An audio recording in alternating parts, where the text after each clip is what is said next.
we've gone through a couple of years of big changes in real estate. And, the future looks like there might be some more. I spoke with Keith Robinson. He's the co-CEO of NextHome Real Estate and also writes the Substack, Crazy Uncle Keith. And we talked about everything from the Compass Anywhere merger to, the shakeout from the settlement, and also this pro-agent working group of brokerages that are asking for change at NAR. So hope you enjoy the podcast. Lots of great things are included. And thank you to HomeBot for sponsoring this episode of RealTrending. So Crazy Uncle Keith. Yes. Thanks for joining the RealTrending podcast. My pleasure. Thanks for having me. So for those listening, we've already dissected my vision board behind me and Yes, I'm a weirdo. and got into our life stories. Mm-hmm. But I want to start with your Substack. So what, Sure. why did you decide, why Crazy Uncle Keith, I guess is my question. Yeah. So this one actually is a little bit of an embarrassing story, but I'll share. I've actually only shared this one other time. You're the second person to ever ask me. Okay. So I am the co-CEO for a real estate franchisor called NextHome. And my business partners are great partners. The entire team's amazing. And they're pretty buttoned up. They're pretty, the top button on the polo is always buttoned. And I was like, golly, I don't know if I'm gonna fit in here because I say some crazy stuff. So this is very embarrassing. You're not supposed to give yourself a nickname. You aren't supposed to create your own persona. But that's basically what I did. Was I needed the freedom to say some kind of crazy stuff sometimes, and felt like I was everyone's favorite crazy uncle at Thanksgiving who would, kind of blow into town once a year and say some crazy stuff and leave. And so that's kind of where it came from. I wanted permission to have an alter ego that could say some things maybe that boring old co-CEO Keith Robinson couldn't say, but your crazy uncle can say things that you can get away with. So self-named, which is very embarrassing. And now I've told the world. So here we go. So what has been the most controversial post that you've had? It's a good question. Controversial. I don't think of myself as super controversial. I try to really look at both sides. Probably James and I were very early on the lawsuit stuff, the settlement lawsuit. Yeah. And we were talking about it 24 months before it happened. And we were telling people it was coming. Everyone was saying it's going to be years away, that we're doom and gloom, yada, yada. Turns out that's when we got right. And most of the industry didn't. And so we sort of had a sort of first mover thought process there. So that's probably the one that has it was initially the most controversial. And then I probably selfishly picked one that made us sound really smart because there's a bunch we've gotten wrong. But when you're one of the lone people out there saying, hey, this class action lawsuit is serious, it's real, it's going to change the way or affect the way we do residential real estate. And people just thought we were nuts and doom and gloom. And turns out we got that one right. Yeah, that's interesting because I was one of the ones who really felt like there were so many arguments that you would have thought the lawsuit went a different way. Yeah. And it didn't, obviously. No. And I think that shocked a lot of people. And there was a lot of doom and gloom, but it looks like now that we're over a year out, that it really hasn't changed much. Should it have changed more than it has already? Yeah. I think the root question is, why hasn't it changed much? Yeah. And there may be another lawsuit at some point to determine that. If it hasn't changed much because people are saying the same sorts of things that they used to say, like, don't worry about it, the seller pays it, and those other sort of, I almost said a bad word, those other inaccurate statements, there we go. Yeah. Right. Then, yeah, that's a problem. I think, like, for our company, when we talk to them, you can either use this as fear-based or use this as an opportunity. Mm-hmm. So if you think about it just objectively, when I was working with a buyer previously, I didn't have the ability to control my revenue. So I didn't know what my revenue was going to be. So it was very difficult for me to create an offering for my buyer when I don't know how much revenue my company is going to bring in when I work with a buyer. Does that make sense? Mm-hmm. And Yeah. so now I have the ability to craft and curate an offering where I can say, hey, buyer, I do this, just like a listing presentation, right? I do this and this and this and this and this. These are all the things I do, all the reasons I'm different, how I'm differentiated. And for that, I charge X, right? And then you negotiate, because all commissions are negotiable. You negotiate that commission, but you get the opportunity to do it on your own and provide a real offering, right? And that can put upward pressure actually on a buy side commission, because people have shown again and again they'll pay for service. People will pay for convenience and pay for service. So there are some agents out there that are doing the right thing. They've looked at this as a business opportunity. They've created a purchase offering, and they're actually making more money today on buyers than they used to because they're in control of the process. So if that's why they aren't changing, I think that's awesome. I think that's great. If they aren't changing because agents are just kind of doing the things the way they've always done it and trying to find, workarounds, and then that's a problem, and that will come home to roost for those agents. So the devil's in the percentage. I think that I'll hope that most are doing it because they've created and curated a new business offering. Mm-hmm. But my intuition is there's a fair number out there that are doing it just because it's, they just found a workaround. Yeah, we published an article on HousingWire recently that they had some mystery shoppers go out and check, and it was iffy. Yeah, right. And now I also don't believe if everybody was doing it the right way, it probably wouldn't have been an article, right? True. So although there's a certain amount of that. Yeah. I think it was that Consumer Federation. I'm not positive that did it. So. They did. We've actually had him on our podcast. Yeah. And I'm glad they're checking. Please check. Mm-hmm. And if people are doing it the wrong way, they should get in trouble. I don't have a problem with that at all. But let's just not paint with this broad brush and act like if an agent could be making more on buyers today and do it completely the responsible, appropriate, and correct way. They're just providing more, so they should charge more, right? There's a reason Look, there's nothing wrong with a Honda. I own one, right? But Mercedes in general costs more than Hondas. Why? Like, both will get you from A to B, but one offers different things. Yeah. And so long as that's how agents are competing, I'm all for it. Yeah, absolutely. And I don't think I have a Mercedes or a Honda on that vision board. So yeah, well, there's still time. Something. There's still time. Once you're done paying for all that college, maybe you can go get whatever you want. Exactly. Exactly. So you focus on market shifts, and you kind of see some of them crest or kind of come up before other people do. Mm-hmm. So tell me some of the trends that you're seeing in the industry, not the market, but the industry right now, that either concern you or excite you. Well, there's the big one, right? The big industry trend right now around CCP, private listing, that whole debate. And I'm on my second cup of coffee, so this could get me in trouble, Tracey, but here I go. Look, if we lose sight, I've said for years that the most defensible position for our industry is at the human being. Yeah. What I mean by that is we don't sell houses. There's no script or dialogue that gets someone who isn't ready to buy or sell to buy or sell. This isn't a sales job. We should treat it like a sales job, rejection avoidant, real estate agent. We can talk about that too. But this is really a service business.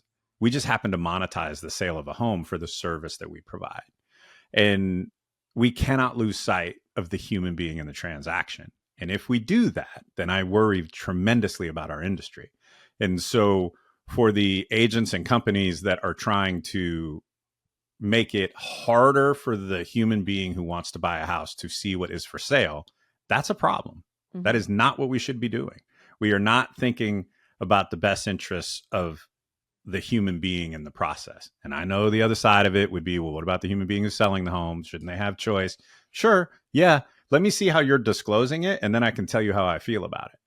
Because could someone say, well, a human being should have the right to do whatever they want with their home? Well, first of all, that's not true. Okay. Right. Like, they can't. You can't just set it on fire with people in it, right? You can't do that. Mm-hmm. So there's all sorts of things you can't do with your home just because you own it. But I'm okay with people taking less money for their home for convenience. Mm-hmm. That's okay with me, so long as they know that that's what they're doing. And that's where the iBuyers came in, right? In general, Yeah, yeah, yeah. Convenience. So Right. And how did that work out for the iBuyers? Most people don't want, look, mhm. everyone wants convenience and everyone wants the most money. Not everyone, but most people want the most money that they can get for their home when they sell it. Right. Right. Well, those two things are at odds because in order to get the most money for your home when you sell it, you need the most exposure possible. You need as many people seeing that as possible. More exposure equals more offers equals more money equals more profit for the home seller. Right. That's just fundamental logic. Yeah. So anything that limits that will limit the return that the seller gets. And people, look, I've sold houses before where the husband was a firefighter, wife was a nurse, and the buyer maybe wasn't the highest offer, but it was a firefighter and a nurse, and they wanted them to have their house. They do it all the time, but they do it informed. And they know exactly how much money they're leaving on the table for exactly whatever it is they're leaving it on the table for, and they're willing to do it. Yeah. What I worry about is this opaque sort of, marketing plan where the seller doesn't really understand what they could be leaving on the table, and they're just agreeing to something without full context and knowledge. That's a problem for me.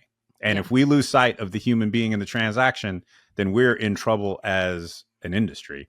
And so is it a little hyperbolic to call it an existential threat? Yeah, maybe, but it's not good. It's not, we cannot lose sight of who we serve in this process. And that is the human beings who buy and sell houses. And if you want to cloak yourself in freedom of speech, that's fine with me, but you better be telling the person the ramifications of their decision. Yeah, absolutely. And there's a lot of drama over that, obviously, with the lawsuits. We've got Zillow, we've got CoStar, we've got Compass. They're all involved in a million lawsuits. What are your thoughts on Zillow versus CoStar, let's say, and I don't mean who do you back? That's not my question, but like, we going Game of Thrones now? Like, which banner am I going to fight for? Right. What are your thoughts on some of those lawsuits that are happening right now, whether it's photo infringement or, there's. Okay, let me start with a little caveat, right? The views being expressed are views Crazy Uncle Keith, not Tracey, HousingWire, or any of their affiliates, or any of my company, right? I'm not the lawsuit guy. They drive me crazy. James, my partner, is the lawsuit guy. Because what are we doing? What are we really doing? Well, what are we really talking about? It feels like companies who are fighting the way that they know how to fight, which is to litigate each other into oblivion, right? And I guess that's, the way of the world. We happen to live in a pretty litigious country. I get it, to some degree, it's how business is done. I do understand that. It's just not, I don't know. Like, it's just not my thing. Like, fight it out. Just fight it out. Like, what we should do is at NAR later this year, just put a UFC ring right out in front of the stadium or where the convention center, and let them just get in there and trial by combat. And, I don't know, like, it's maybe a little caveman, but it was a lot simpler. We can get into the specifics if you want, but in general, I don't love, like, let the best idea win. And let's focus on the human beings who buy and sell houses. Let's focus on operating really good businesses. Let's take care of the people inside and outside of our company. And I know this sounds so Pollyanna. I can't, people are probably, hopefully they're not turning it off the podcast in droves right now, but I want to compete on the playing field of business and not the playing field of the courtroom. And I want to compete on who can serve the human being in the transaction at the highest level. And if we focus on that, then the lawsuits are going to be what they're going to be, and attorneys are going to get paid, and judges are going to give answers. I'm going to focus on who we serve and continuing to try to innovate, create, and provide value at the highest levels. And then the attorneys and the judges will figure out the court stuff. Yeah, I feel like some companies are getting undue hate for the way they want to do business, and if it's legally sound and ethical, it really, and I don't know whether some of it is or not. So let's caveat that. And that's why they got courts, right? Exactly. Just to figure that out. Yes. Yeah. I just, the industry has changed so much since I started in it, which was 1990. Yeah. Yeah. So, Me too. Man, we've been doing this a while. but honestly, it really the Zillow hate started then. I mean, in the 90s Yeah. when they came on board and nobody wanted to make public their listing information because they thought they'd lose their jobs. Agents thought they'd lose their jobs because of it. Yeah. Yeah, we regularly lose sight of our value prop, right? I mean, I Yeah. remember Zillow. I was around when they first came out, and Mhm. everybody, people are still pissed. We gave them their data so they could sell us back our leads, right? I hear that one all the time. Well, show me where your time machine is, and I'm Yeah. happy to jump in it with you, and we can go back and change that. But until then, we are where we are, right? Yeah. And look, Zillow has probably earned some of the hate. When they first came on the scene, they weren't industry friendly. They weren't. They weren't adversarial, but they weren't industry friendly. Then, because I happen to live near Silicon Valley, right? Like a lot of tech startups come out of near where I live. I get asked from time to time to go meet with folks and answer questions about the industry, blah, blah, blah, right? And most of the time, they don't understand the depth of relationship between the real estate professional and their client. And so you see it on this whiteboard and you're like, holy moly, how much revenue is generated in that industry? Yeah. By real estate agents? Oh, well, if you just see it in the, on the whiteboard, right? Well, if we could get 10%, right? And it seems so simple, but you don't understand the depth of relationship, right? More than, I don't know, I haven't looked at it in a while, but north of 85% of people say they'd use their real estate agent again, right? Yes. They have they have a negative maybe perception of real estate professionals, but not their real estate professional. They love their real estate professional, right? And if you don't understand the depth of that relationship, it's hard to whiteboard that. Yeah. And so iBuyer started out not industry friendly, became industry friendly. Zillow started out not industry. They all come in not industry friendly. Then they realize, I can't actually operate a business unless I'm going to be industry friendly. Yeah. And then they become industry friendly. Yeah, that was the whole disruption. Everybody talked disruption. Everything was disruption, I'm so tired of this is what I talk about with inside of our company a lot. Like, I'll let everyone else worry about all that. Again, the most defensible position for our industry is at the human being. Yeah. Right. Yeah. And so that's where I focus all my effort, all my energy. That's where I'm going to build my castle, high walls, deep moats, the whole 9 yards. When it's that interface with the human being, that's where I will fight tooth and nail to the end. Yeah. If it isn't there, I'll let someone else worry about that.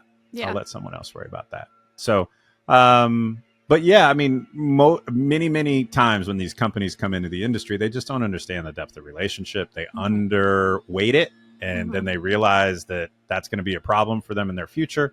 And so then they have to tweak and adjust, or as pivot, I think is the new business word for it. Yeah. And then they have to pivot. Well, Compass and Anywhere just had their earnings calls this morning. Not much was said. I mean, Compass did talk a lot about how they're going to use the Christie's playbook, but Anywhere basically just said late 2026 in their earnings calls. Check with us later. Yeah. Yeah. I feel like people do a little bit. Well, I don't want to say they overestimate because it's a huge deal, but they overestimate the market share that this company after merging will actually have.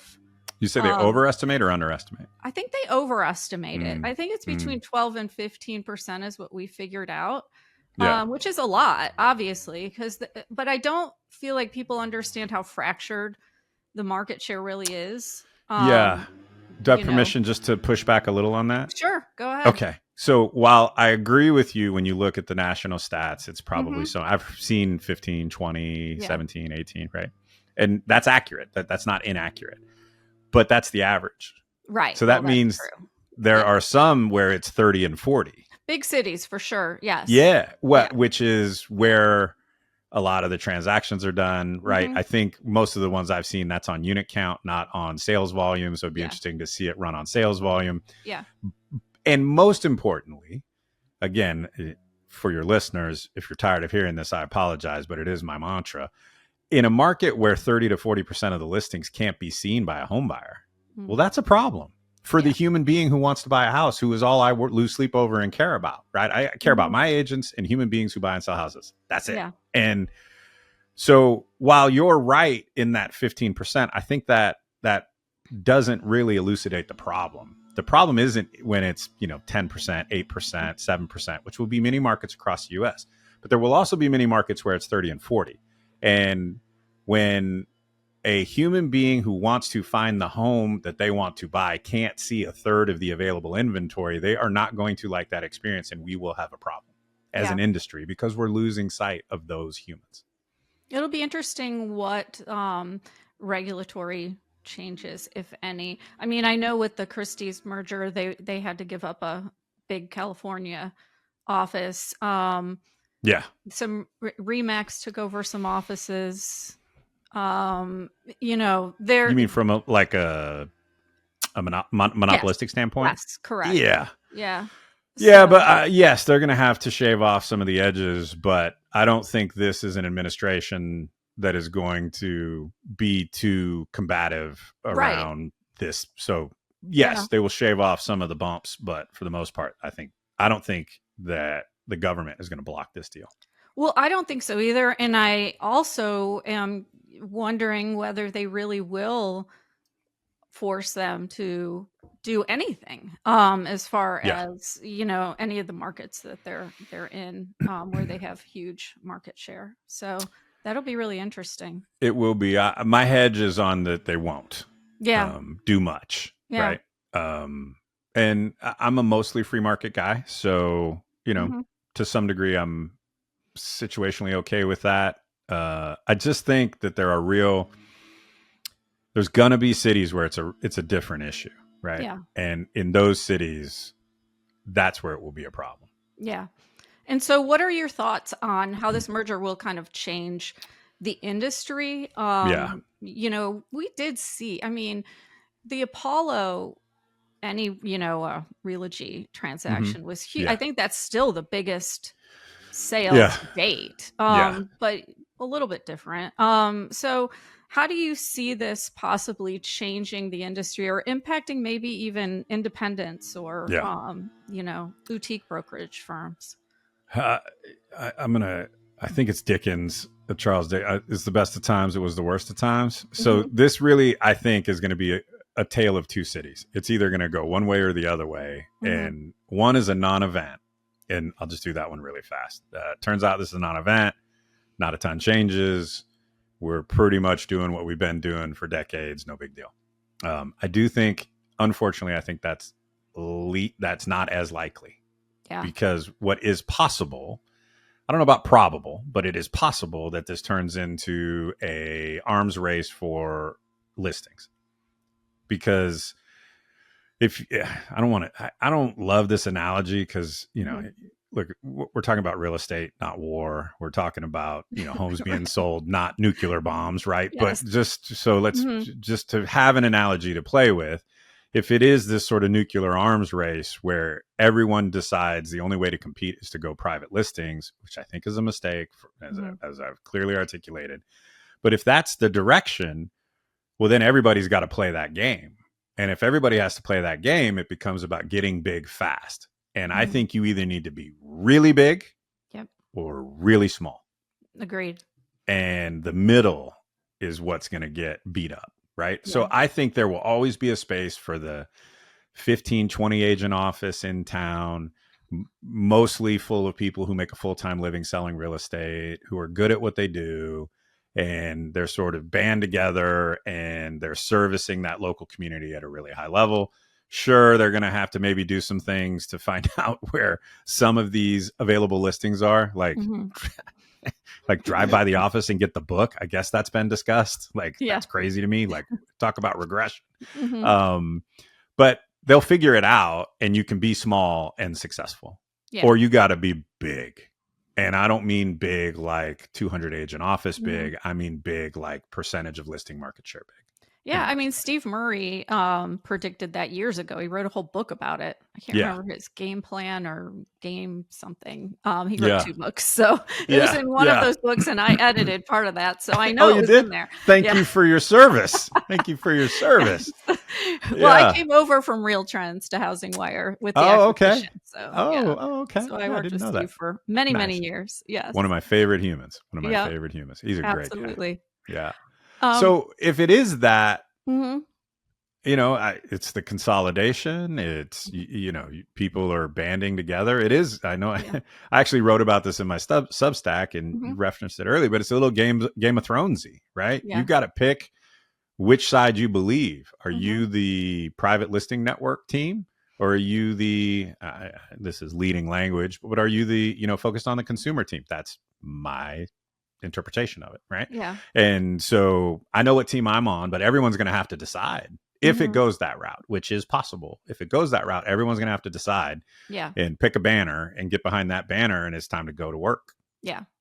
Yeah. Well, I want to jump to this pro agent working group that, Dan Duffy is the only one who's come out from United, as the spokesperson for this group of, I think, 15 brokerage leaders from around the country who are asking for transparency, accountability.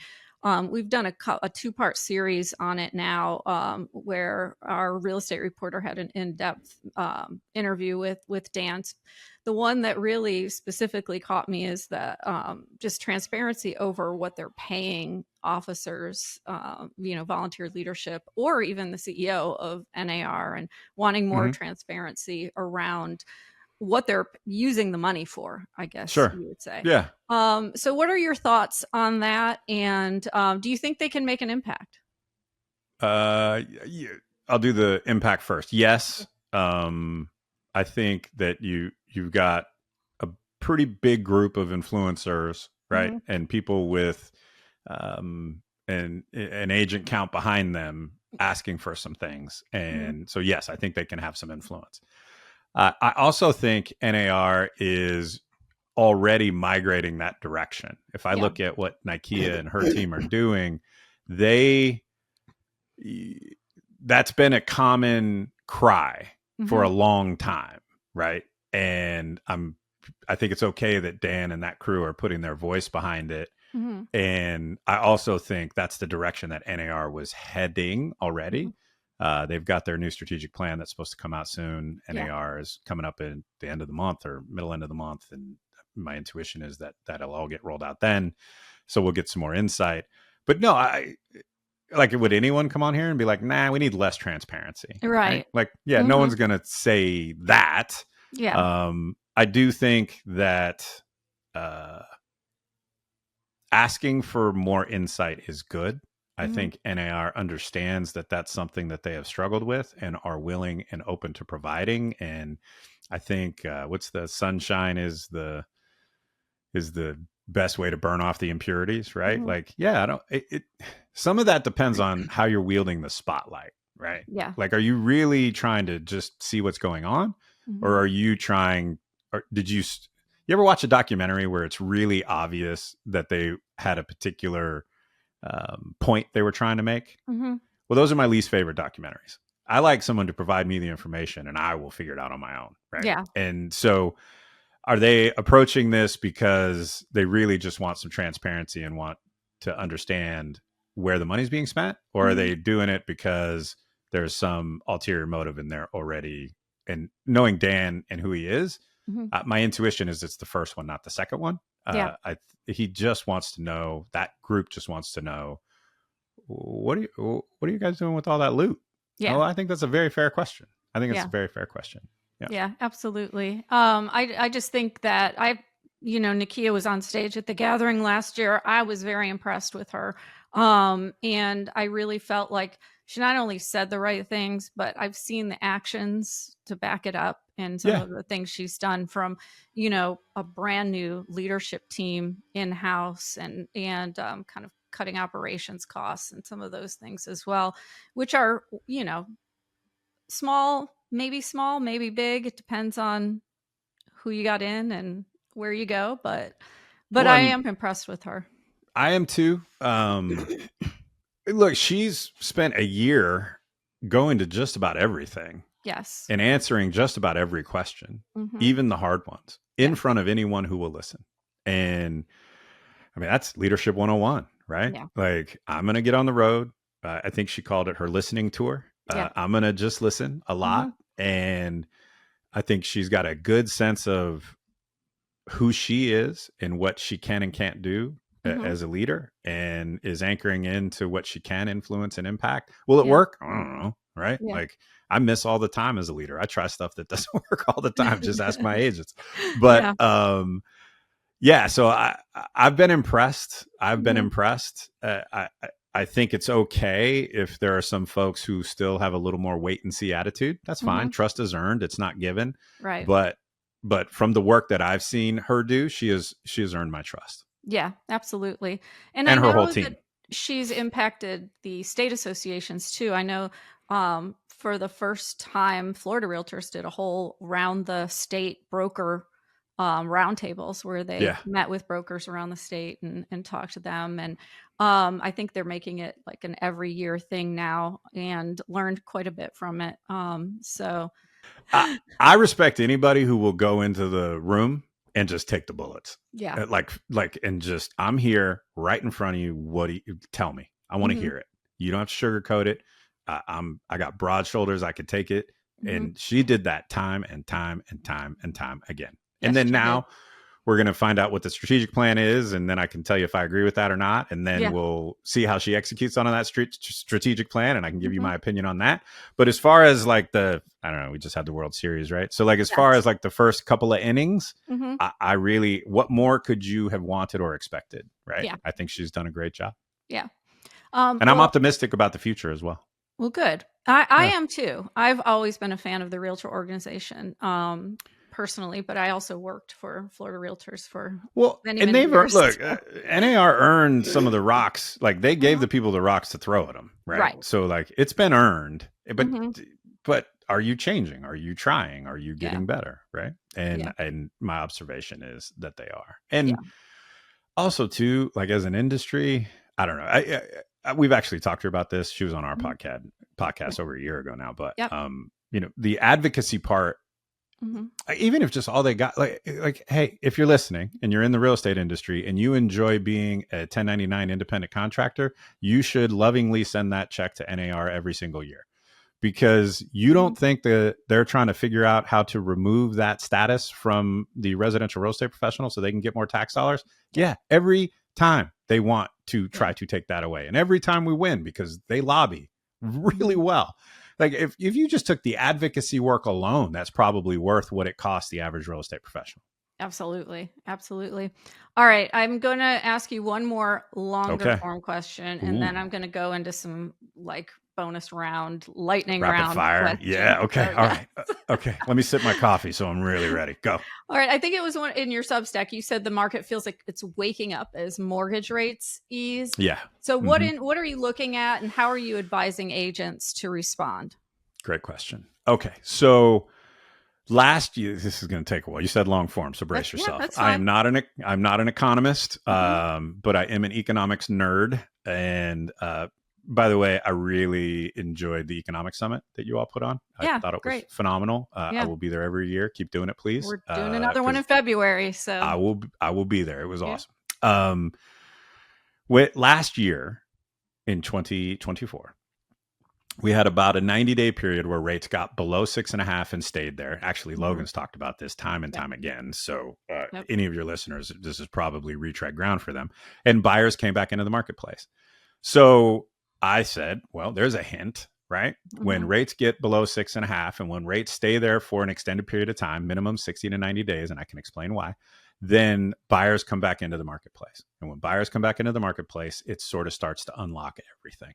And I don't like it just being rate sensitive, and it feels a little like you're a passenger, right? Like, I just have to Yeah. sit here and wait for rates to get better. No, that's not what I'm saying. Houses are being sold every single month. Go make sure you're selling some of them. But to get a change in the market at scale, we need rates to go below 6.5 and stay there for 90 days or more. Well, rates are below 6.5, and they've been Mhm. there for almost 60 days, I think. Certainly between 45 and 60 days. and there isn't anything that seems like it's going to change that trend line in the near term. Yeah. So that means buyers are going to start coming back into the marketplace. The downside is they're coming back into the marketplace at the worst possible time because of seasonality. Yeah. What I mean by that is not the home buyer. The home buyer will buy whenever they have to, when affordability makes sense. Fewer will come back in over the holidays. That's true. Yeah. But more than what we've seen, and we saw this last year. Same time of year, rates started to go down and the buyers still came back into the marketplace. So agents, if you're listening, Christmas isn't canceled, but huddle up with your family, huddle up with the people that you know and love, and say, hey, mommy or daddy's got to work a little extra this winter, because there is a window in which you have an opportunity to either close out 2025 strong or kick off 2026 really, really strong, because rates, you now have tailwinds for the first time. And who knows for how long, hopefully for a long time, but certainly for the first time in the last year, and really for the first time in the last 3 to 4, right? Rates have been on a steady, historic, meteoric rise up for 4 years prior to lately, nearly 4 years. Yeah. So we finally have some tailwinds, y'all. Like, it's finally not just getting wind just pounding into your face. It's actually at your back a little bit. Let's go. Like, start right now. You should have started a few weeks ago, but don't miss this, because I hope it stays into 2026 and rates are below 6.5 for a good long time. And we have a great 20. That'd be awesome. But just in case we don't, and something crazy happens and rates go back up towards the end of this year or early next year, go get, like, there's a window right now. It's happening. You're missing it. Yeah. And if you can hear my voice, text a past client, not while you're driving, pull over, stop the car. But like, you've got to plug back into your business right now, because it is defrosting and it is here and it is coming. And if you miss the wave, you will miss the wave. And I hope there's another one right behind it. I hope we stay below 6.5 for a long time. That'd be great. But just in case we don't, work your tail off for the remainder of this year and watch the results you get. Well, I know Florida agents are. They're reaching out to as many New York City people. Yeah, they are. Right yeah. So. Anyone from, like, I don't know, Raleigh, Durham to Canada on the East Coast, they're reaching out to, right? Yeah. Although Texas is going to penalize them if they move there. So I don't know. Well, Texas will Texas. You can't. You can always count on that. Yeah. Definitely. All right. Lightning round. Lightning round. I'm very bad at this, but I'll do my best. One trend you think most agents are underestimating right now? AI. A business model outside real estate that the industry can learn from. Ooh. I don't know how to do this rapid fire, but once in a fever dream, I wrote out a subscription service for real estate where they would pay a monthly basis. When you buy your home, you pay on a monthly basis. And then at some determinate point in the future, 7, 10, whenever down the road, you would sell your home, but it would be at a discounted commission. But because you were paying all along, and then we would take care of things like filters for your home, handyman once a year, blah, blah, blah. So I guess the subscription as a service would be my short answer, but I had to give a little context. Okay. The 3 traits every agent of 2030 should start developing today. Comfort with pace of change and technology, relentless commitment to the human being in the transaction. 2030. Yeah. It's 2030, so 5 years from now. Yep. A healthy understanding and fear of AI. Okay. Yeah. So if the Compass Anywhere merger doesn't happen, what is your prediction on how the industry shifts? I don't think it does. I think it stays the same.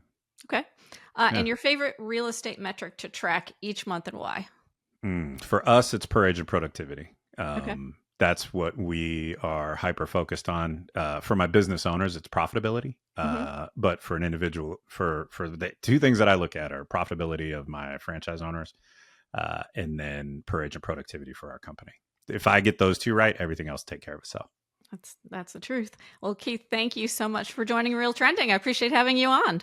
My pleasure. Thanks for having me. Yeah.